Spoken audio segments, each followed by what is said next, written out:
कळलं मग बाबालाच कळायला की वय कळलं नाही पाहिजे आपल्याला ना बाळा आई सांगते ते बघ ते बाळा म्हणायचे हे प्रभू परब्रह्म बाप तुझा इच्छा माय हे तुझी अंश रे तू तयाचा सबळकार बुद्धी तुझी अज्ञान तुझ व्याली ते नव्हे कारवांजी तिथे तू भुललासी ऐक शिकवण माझी परेदी मदालसा सोहम जो जो रे बाळा निज ध्यानी निज पारे लक्ष लागू दे डोळा. आई सांगते बाळा परब्रह्म हे तुझे अधिष्ठान असून कल्पनारूपी आईपासून तुझी उत्पत्ती झालेली आहे म्हणून तू परमात्म्याचा अंश आहेस. नसलेला जीवपणाचा छंद का घेतोस? ज्या अज्ञानरूपी कल्पनेपासून तुझी उत्पत्ती झाली व जिच्या योगाने तू एवढा मोहून गेलास ती वांज आहे हा उपदेश विसरू नको.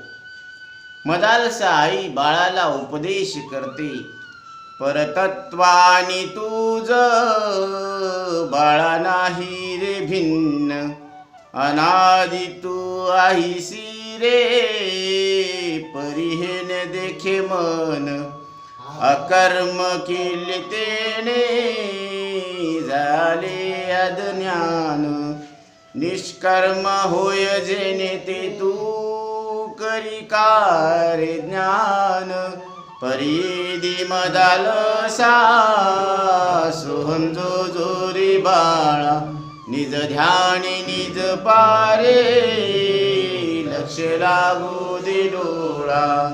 बाळा परतत्वापासून तू मुळीच भिन्न नाहीस रे पण अकर्म असा जो तू परमात्मा आहेस. त्या अज्ञानामुळं जे कर्म केलेले आहे त्या कर्मामुळं तुझा असा निश्चय होत नाही की मी अनादि ब्रह्मरूप आहे. म्हणून आता आईचं हे बोलणं ऐकून बाळाच्या अंतःकरणामध्ये शंका आलेल्या आहेत आणि ती शंका बाळ आता प्रगट करत आहे. आई माझ्या या शंकेचं निवारण तू कर मला लक्षात येईल या पद्धतीनं तू मला सांग. पुत्र म्हणे ओ माते मी अनादि कैसा मी माझे जाणता ओ मी अज्ञानी कैसा उकलू किवी होय तुझ कैसा भरवसा जीवन मुक्त होय दृष्टी दाखवी तैसा परिदी मदालसा सोहम जो जोरी बाळा निज ध्यानी निज पारे लक्ष लागू दे डोळा. पुत्र म्हणतो आई मी अनादि ब्रह्मरूप कसा आहे मी कोण आहे अज्ञानरूप कल्पनेपासून माझी उत्पत्ती कशी झालेली आहे जीवनमुक्त कसा असतो हे सर्व ज्या तऱ्हेने स्पष्ट केले जाईल मला समजेल अशा पद्धतीनं तू मला सांग. हे बाळाचं प्रश्न ऐकून आईला आनंद झाला कारण आतापर्यंत जे विवेचन झालेलं आहे त्या विवेचनातून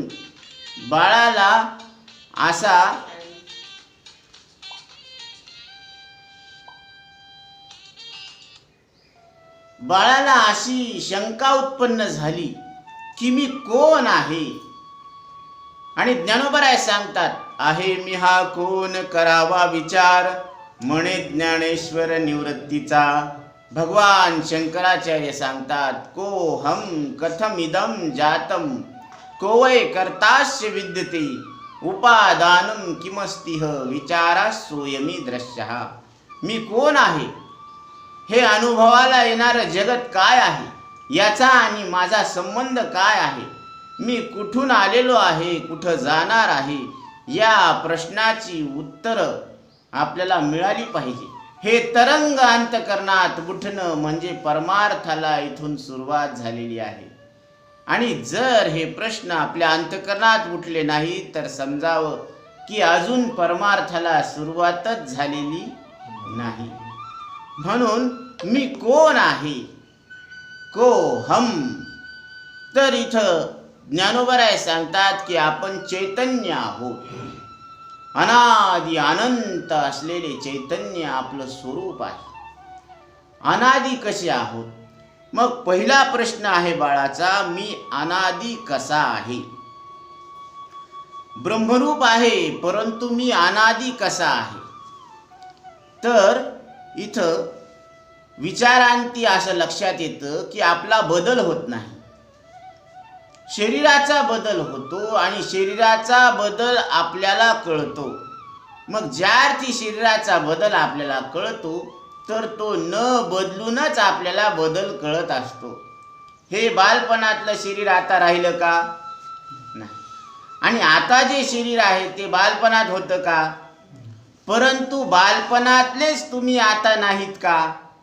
मग ज्या अर्थी तुम्ही तुमच्याबद्दलची आठवण सांगता की मी बालपणातलाच आता आहे, मग बालपणातलं शरीर आहे का, श्वास आहे का, इंद्रिय आहेत का, त्या इच्छा आहेत, याच्यातलं काहीही नाही. फक्त एकटेच तुम्ही आहात. म्हणजे तुम्ही बदलत नाहीत, तुमचा बदल झाला नाही असं याच्यातून सिद्ध होत असतं. म्हणून जी वस्तू बदलत नसते ती वस्तू नित्य असते. मग नित्य शब्दाचा अर्थ काय? जी वस्तू बदलत नसते. मग नित्य आहे म्हणजे आपण बदलत नाही. आणि जी वस्तू बदलत नसते ती वस्तू मरत नसते. आणि जी वस्तू मरत नसते ती वस्तू उत्पन्न झालेली नसते. आणि जी वस्तू उत्पन्न झालेली नसते ती सावयव नसते. कारण ज्या वस्तू सावयव आहेत त्या उत्पन्न झालेल्या आहेत. जसं वृक्ष आहे, त्याला पानं, फुलं, फळं लागलेली आहेत, तर ते उत्पन्न झालेले आहे, अंकुरित झालेला आहे ना तो वृक्ष.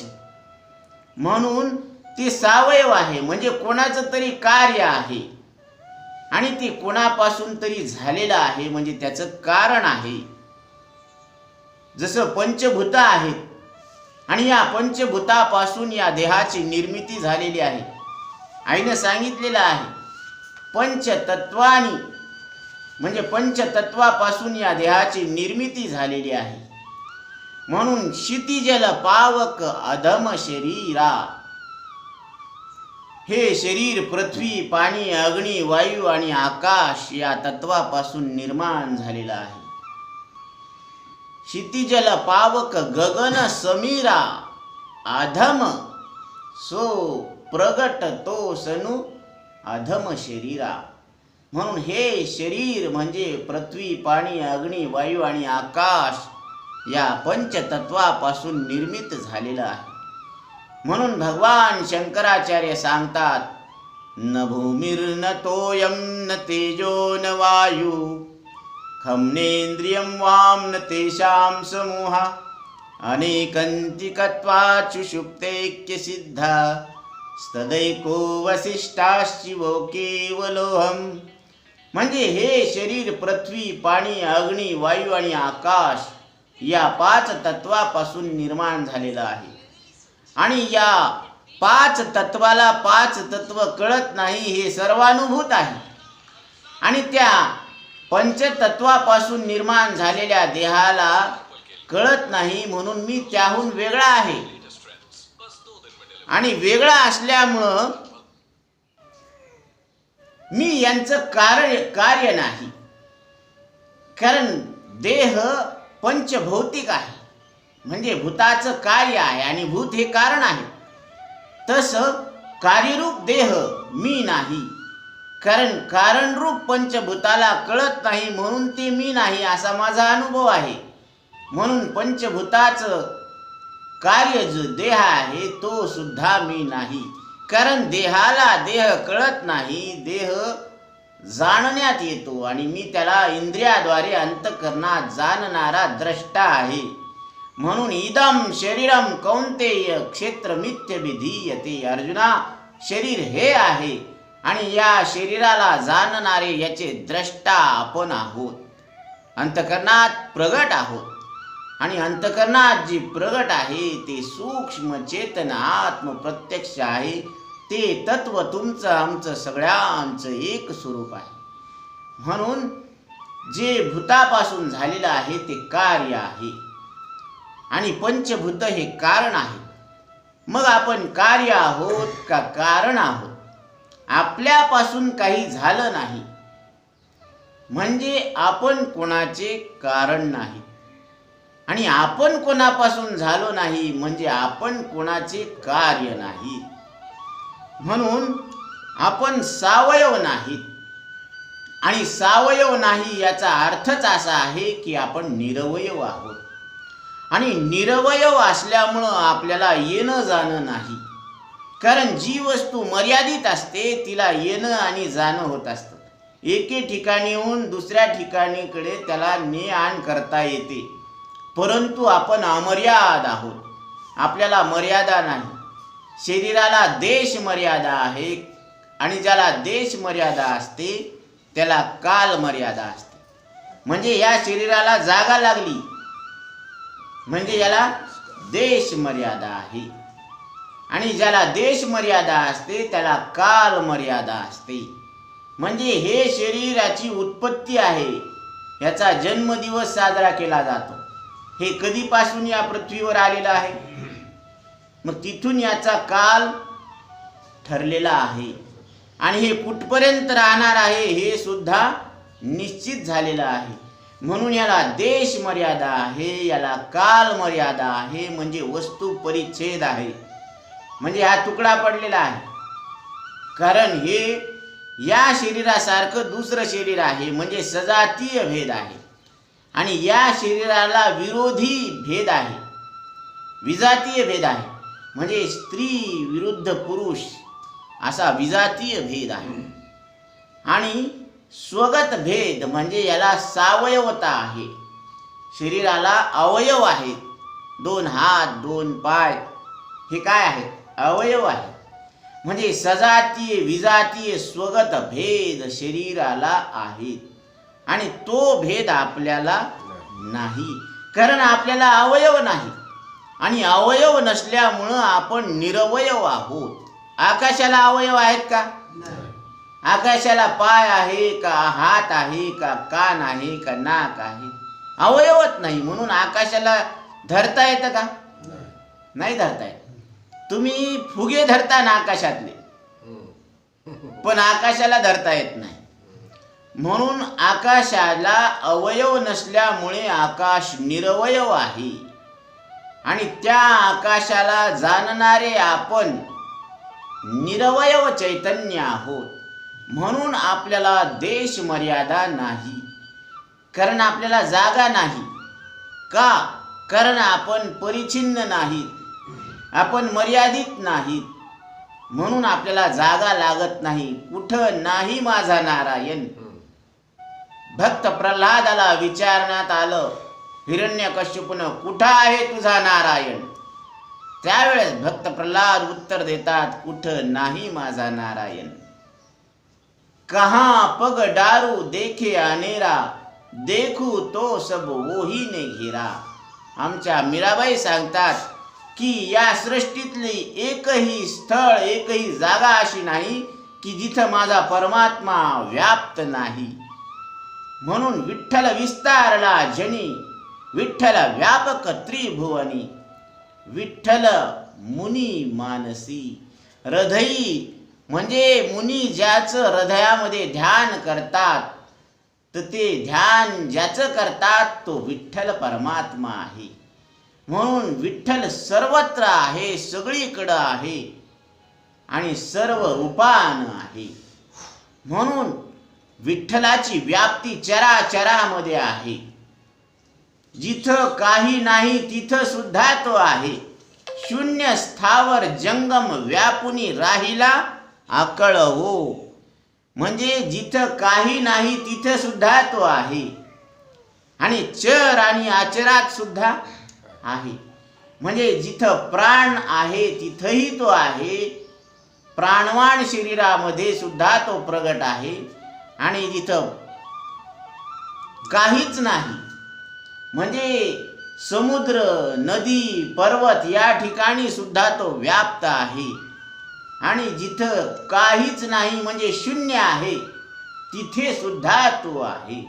शून्य स्थावर जंगम व्यापुनी राहिला आकळ हो. म्हणून कुठं नाही माझा नारायण. चराचरामध्ये त्या चैतन्याचं अस्तित्व आहे. म्हणून या सृष्टीमध्ये स्फूर्ती आहे, आनंद आहे. हे त्याच्यामुळंच आहे. आणि तेच तुमचं आमचं वास्तविक स्वरूप आहे. म्हणून चैतन्य हे आपलं वास्तविक स्वरूप आहे. मग आपल्याला आपण दिसणारे वाटतो हा भ्रम आहे. 3.5 हाताचा देह मी वाटतो हा भ्रम आहे. मी जन्मलेला वाटतो हा भ्रम आहे.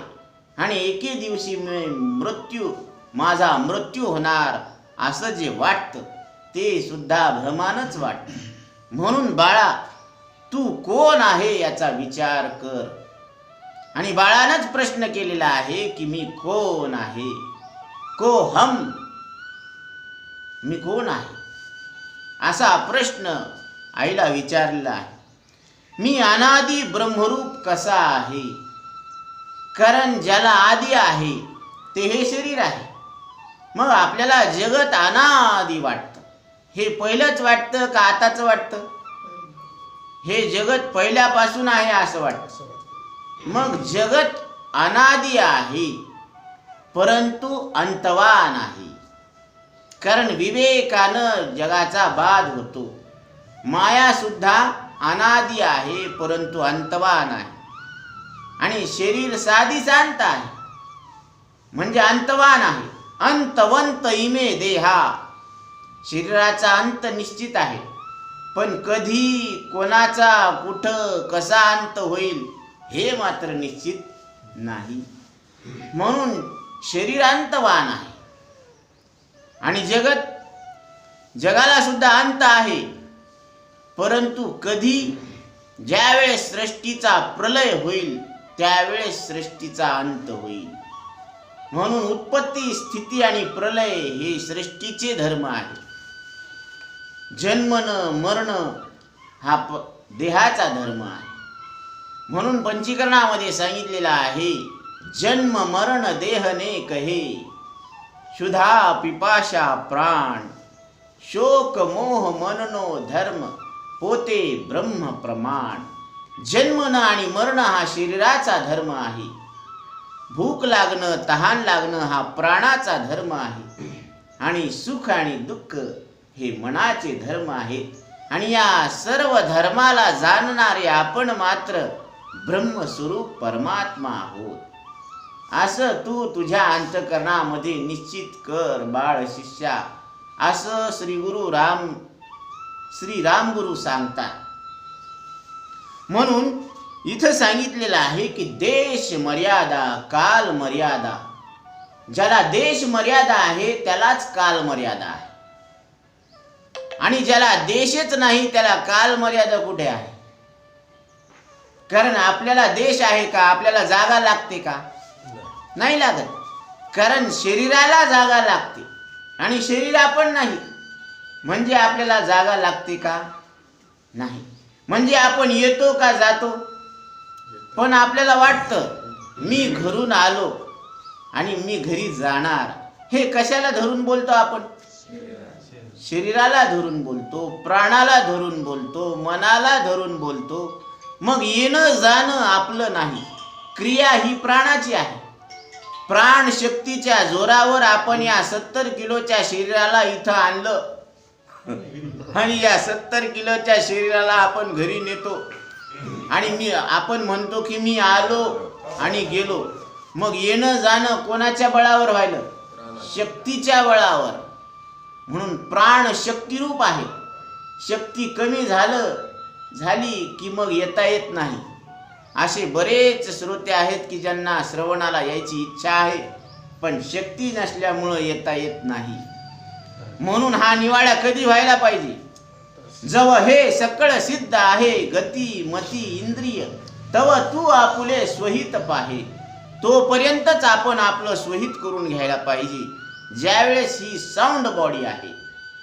म्हणून गात्रे माझी पांडुरंगा नको जाऊ देव भंगा. देवा माझं शरीर हे श्वास हे इंद्रिय हे अंतकरण हे भंगू देऊ नको. जोपर्यंत मी अभंग परमात्मा आहे असा मला माझा यथार्थ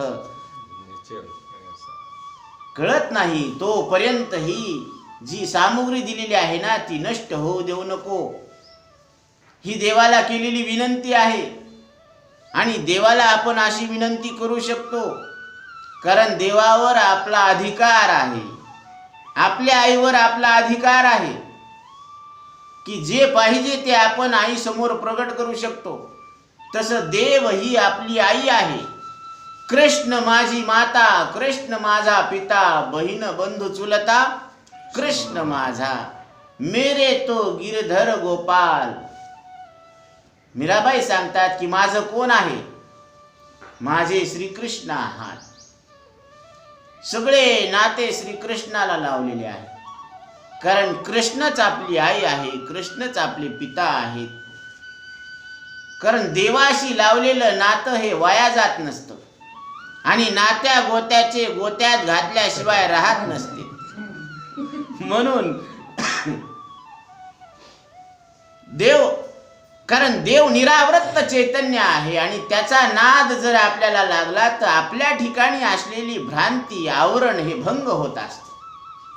कारण जीवाला नेहमीच देहात्म भ्रांती आहे आणि देवाला कधीच आपल्या स्वरूपाची भ्रांती नसते. ते निरावृत्त चैतन्य आहे. म्हणून ते रूप पाहिल्यानंतर कोटी ब्रह्म हत्या मुख पाहता जाती. दे सगुण रूपाचं केवळ दर्शन झालं, मुख दर्शन झालं की कोटी ब्रह्म हत्या केल्याचं पाप निवारण होत असतं. उठोन या पहाटे विठ्ठल पहाऊ भाविटे चरण तयाचे गोमटे अमृत दृष्टी अवलोका. म्हणून अंतकरणातले आवरण मल विक्षेप हे दोष निवृत्त होत असतात. असत्वा पादक आवरण आभाना पादक आवरण म्हणजे देवच नाही असं याला म्हणायचं असत्वा पादक आवरण. देव आहे पण कोण आहे कुठं आहे याचं भान नाही, याला आभाना पादक आवरण म्हणतात. आणि हे दोन्ही आवरण निवृत्त होतात ज्या वेळेस आपल्याला देवाची भेट होते. म्हणून तो देव आपलासा करून घ्यायला पाहिजे. आपुला तो एक देव करून घ्यावा तेने विन जीवा सुख नोहे. या जीवाला देवाशिवाय संसारामध्ये सुख होणं शक्य नाही आणि सुख आहे तर ते देवामुळं आहे. म्हणून संसारा आलिया एक सुख आहे आठवावे पाय विठोबाचे. विठोबाचे पाय आठवायला पाहिजे कारण तिथं सुख आहे. म्हणून इथं सांगतात की आपण व्यापक आहोत. आपल्याला येणं नाही आणि जाणं नाही कारण आपण मर्यादित नाहीत. मर्यादित शब्दाचा अर्थ मरणाऱ्याच्या यादीत आपण नाही तर आपण कसे आहोत? अमर्यादित. अमर्याद आहोत म्हणजे अमर्यादित आपण आहोत. आणि सृष्टीतली प्रत्येक वस्तू ही मर्यादित आहे. म्हणून तो वैकुंठ सुद्धा मर्यादित आहे. नको वैकुंठीचा वास आहे तया सुखा नाश. अद्भुत हा रस कथे काळी नामाचा. या कथेमध्ये जीवाच्या जीवनाची व्यथा दूर होत असते. ही जन्म मृत्यूची व्यथा आहे.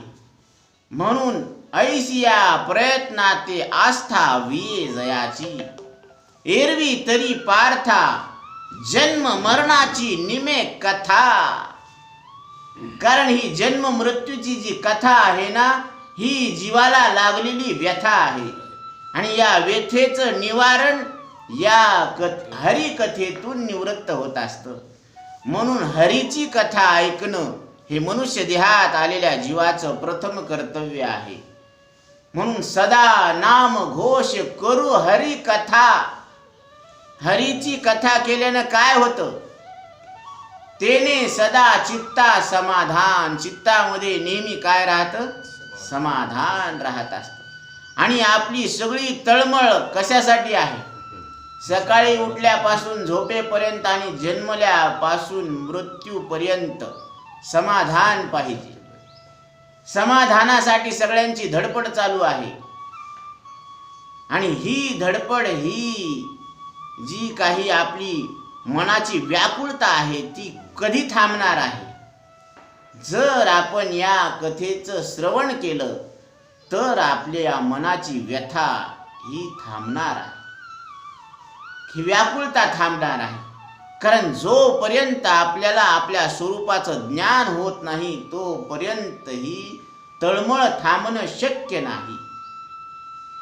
म्हणून ही जी धाव आहे, ही जी व्याकुळता आहे अंतःकरणाची, तर ती अंतःकरणाची व्याकुळता आपल्याला आपण यथार्थ रूपानं न कळाल्यामुळं आहे.